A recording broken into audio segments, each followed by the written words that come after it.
to The Force Always. My name is Diz, aka David Zammit. I start off the show with that. Let's get on with the news, views, reviews, and interviews. For starters, this week will be an interesting week with The Force Always because I'll be doing 2 movie reviews. One will be an Australian movie that I will be seeing advanced screening tomorrow, and I will be doing that straight after the show. I'll keep that sort of on the low as it's I don't have much details on it as yet personally, but I'll be seeing something tomorrow. And then Tron Ares, which is actually one of my higher anticipated films of this year. I'll be seeing that on Thursday, and I'll be giving a review to that as well. So to real and other news, Bob Iger, the CEO of Disney, is actually going to retire at the end of this year, technically the start of 2026, which means what is going to happen and who is going to be elected, that will be interesting because it will then give a bit more foresight in what's going to happen, especially with Star Wars, Lucasfilm, what's going to happen, from your likes of Kathleen Kennedy, shows, creators versus executives. What's going to happen, we don't know. But also Marvel will be affected and things like that. So this is actually coming up very soon. 2026 is fastly approaching. And as soon as that happens, Bob Iger, who actually got reinstated because of a bit of a fiasco at Disney, is permanently retiring. That's what he has said. Permanently retired. That's what he has said. Reportedly, that is. But it's going to be an important decision on lots of things at Disney. What's going to happen? Who's going to take over? Anyway, I don't have any particular preference because I don't know unless I'm looking at their sort of stuff, but I'm not really in that position to do so. But anyway, that's just thought I'd add that in. And to more news, Ahsoka, the live action series season 2 has pretty much wrapped up. And just to let you know, it's not going to come very soon, but it's going to come at the end of 2026. Ahsoka live action series. Ahsoka is a character of Star Wars. She technically was the apprentice of Anakin Skywalker before he fell to the dark side. Just to give you a bit of sort of understanding of that person. She is a Jedi that became a non-Jedi to this point. But Ahsoka has wrapped for filming. There'll probably be reshoots. There may be some promotional material coming up in just the next month or so, just to sort of amp it up for Disney in 2026. But it being a year, more than a year away, I would say less than likely. Anyway, that's the news for this time around. Let's get into the views. And let me sip on, not the Kool-Aid, but the latte, if you were to say, which is technically milk in Italian, but it's cafe latte. Anyway, let's get into views. Views is going to be a story idea that is another interesting take. As we will be seeing the departure of Bob Iger from Disney being the CEO, he really did stabilize a lot of the creators back in and on board with Star Wars and even Marvel. As the CEO before that, Mr. Chapek, really sort of played a numbers game. Is all about investment, nothing about creativity, as in a sort of basic way of putting it. So the story idea is, and excuse my hairdo, it's the morning here. So the story idea is, will the next CEO reboot Star Wars? Which is, I must admit, not a fear, but it is something that is more than likely will happen, and it will be something that I don't want to happen. Will he do this, and what would be the effects? Well, I can't tell you completely what the effects will be until after, as that is when the effect will be, sort of heard and seen. But will he, if he's the type of person who wants to just make sudden, bold moves, yes, he will reboot Star Wars if he wants sudden, bold moves and really sort of creating a different direction for Disney. But if he's going to transition into the role, he would just leave the Star Wars timeline, story timeline, alone and let it just keep on going. Now, what do I think the effects are? Personally, I think Star Wars is getting a little bit drawn out in trying to find certain time lines in the story timeline to create stories that are just, wow, magnificent, like, we had in the original trilogy. We even had in the prequel trilogy. We even had it in the sequel trilogy. There's all relevancy to that storyline.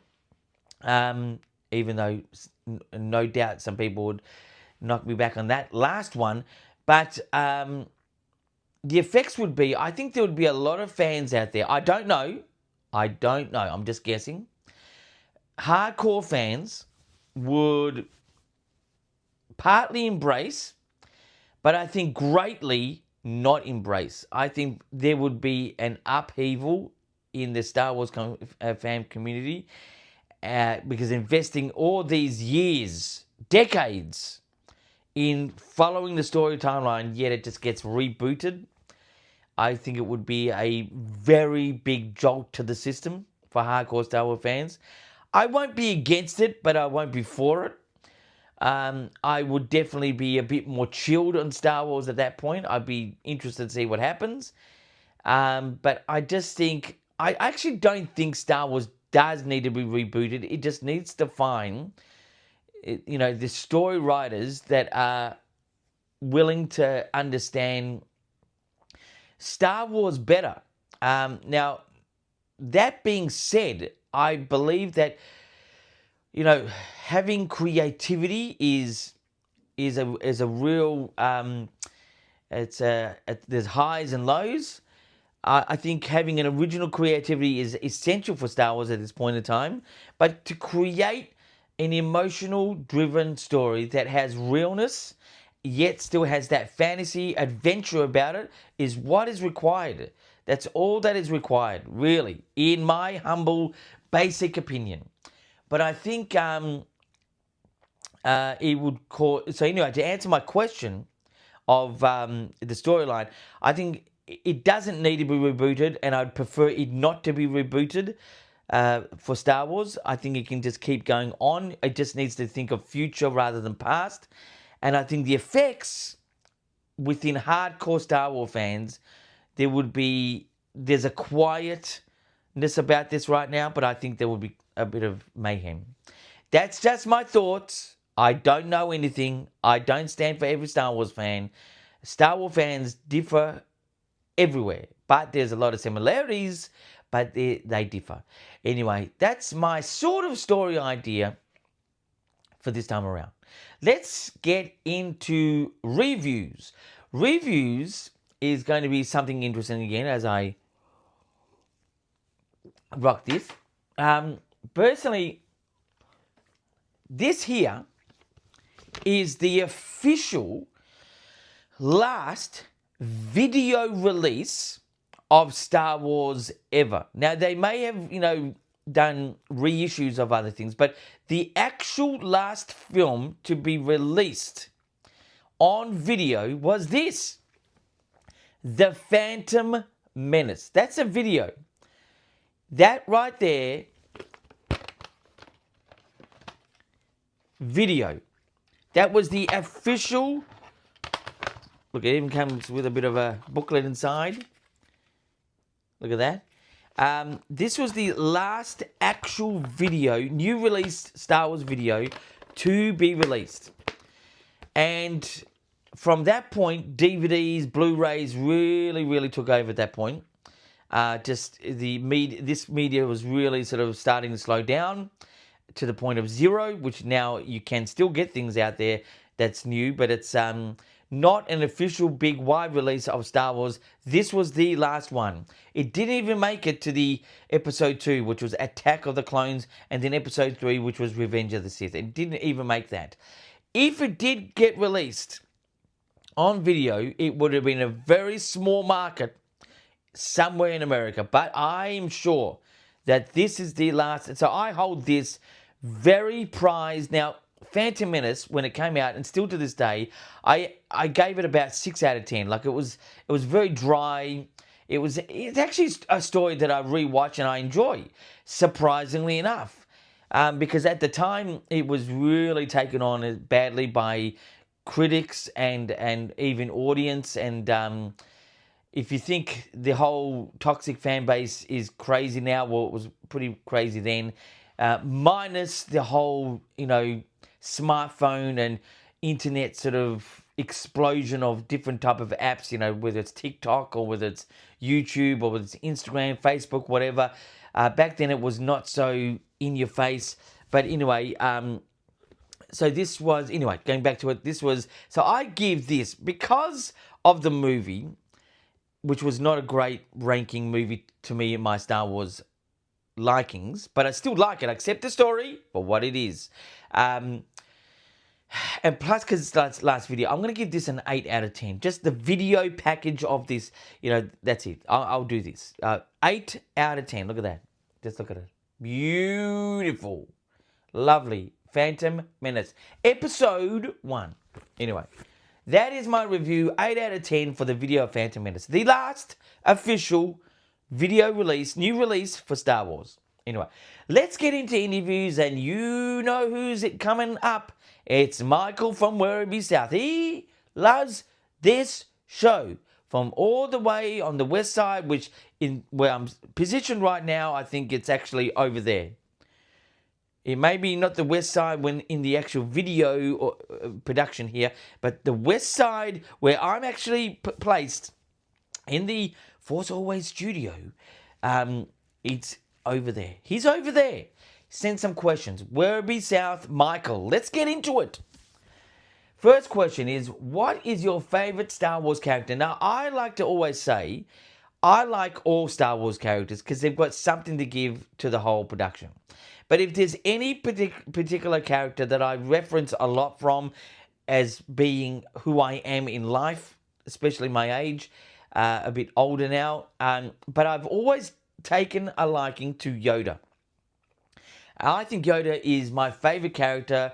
He's a little bit out there, but he's very serious, and he's great to, I love the whole face idea that was created by who created, I can't remember, I think it was Macquarie.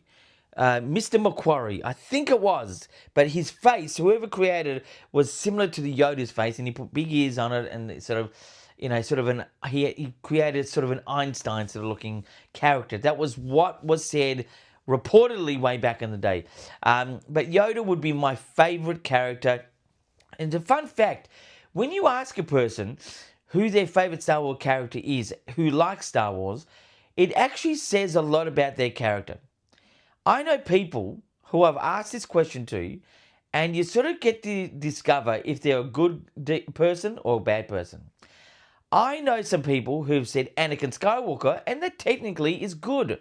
But when people say Darth Vader, you know that there's a bit of bad there. They sort of get into the bad side of life. It's interesting because the people I've asked this just randomly in a fun way, I've discovered they are a little bit of that character in themselves. Fun fact. Anyway, that's the answer to the first question. Second question, how did it come, your fascination with Star Wars? Well, my fascination, in a simple way of putting it really did start as a kid. The fun, the energy of Star Wars in the 80s, technically the 80s, but it was that's the fun aspect. It was just fun as a kid. especially the first one and especially the third one, which was Star Wars and Return of the Jedi. As a kid watching Empire Strikes Back way back then, like I was 4, I would have been 7 when Empire came out, and it was a little bit boring. I know that sounds really unbelievable, but it is a very slow moving film, and it has more adult qualities to it, which I appreciate and love today. But back then in 1980, Empire was a little bit of a drag, but the fun, my fascination started then. But it was then buried a little. It was always there, but because Star Wars did not have any future after Return of the Jedi, and after Revenge of the Sith, it did again. It didn't have any future. Which was, well, that's it. What else can be said? And nothing was. Lucas had announced to the world that no more Star Wars is going to be created after Revenge of the Sith. We thought it was the end. But for me, let's say a breakdown of my family, my immediate family, sort of got me back into Star Wars, because the psychology part of Star Wars is really fascinating and great to learn from. Psychologically, it's a great sort of set of stories and characters which you can really dive into their psyche and sort of learn things and not learn things and think what are bad and what is good and stuff like that. So I think the breakdown of my life with my, well, not the breakdown, not a breakdown, but when your own family or friends sort of somehow disappear or dislike you, whatever, I think there's a gravitation that Star Wars brings these people like myself into, that creates a comfort and an entertainment at the same time. That's what I think also. That's the second part of the fascination. Anyway, that's the answer to that question without sort of going too long about it. The third question, why do Star Wars characters seem to died not back to life? That's how it's actually questioned here. I'm going to just say, listen, this guy is Michael. He's from Werribee South. His grammar needs to be worked on. But anyway, don't worry, I can have bad grammar. But he's pretty much essentially saying, why do Star Wars characters seem to die and come back to life? I think this is one of the biggest grey areas in Star Wars, where a character that, then has a whole lot of love and likings, then is dead before they even knew what to do with the character, and even discover the love of the character, and they bring it back essentially to service the story again because it got a great reception. Classic is Darth Maul. Darth Maul clearly died, but he came back through the animation series, and I think it was a bit of a. I think it's a little bit of a an easy way out. But still, the way that they recreated Darth Maul was an interesting story. But when a Star Wars character dies, it just needs to die. That is it. It becomes an obvious marketing reason rather than a really good story idea. Another one is the Emperor. Like I actually do like the idea of the Emperor coming back in Rise of Skywalker. I thought it was great, but his death was his death. It was a real skin of the teeth type of thing for him to come back, and I just thought it was a little bit loose. Anyway, why do they come back? So really, why does that? Well, the why really should be asked to the actual writers and creators. Why do they come back? I'm guessing because there's a lot of fan reasons, fan base reasons. I'll bring this person back. We could have this person come back. I think they need to stop that. It becomes a bit too obvious marketing reasons, in my opinion. There's characters that could be still alive to this day that have not died, that you could carry on the legacy in Star Wars in a real creative, long-term way. And I'm talking all the way back to Phantom Menace Episode 1. I think you could take some character in there and have that character be in existence even past what we know now is Episode 9. That's what I think. Anyway, that is the show. Please remember, subscribe, like, share the video if you can. And remember, in the coming days, I'll be doing a couple reviews. One will be Tron Ares, that will be the big one. And another one will be an Australian film I'm going to see an advanced screening of. The reason why, because I'm a part of an association here that gets to see these type of advanced screenings. What the film is completely about, I'm not really in touch with that at the moment, but I will give you a review or a reaction, whatever it is. Anyway, until then, my friends, keep rocking.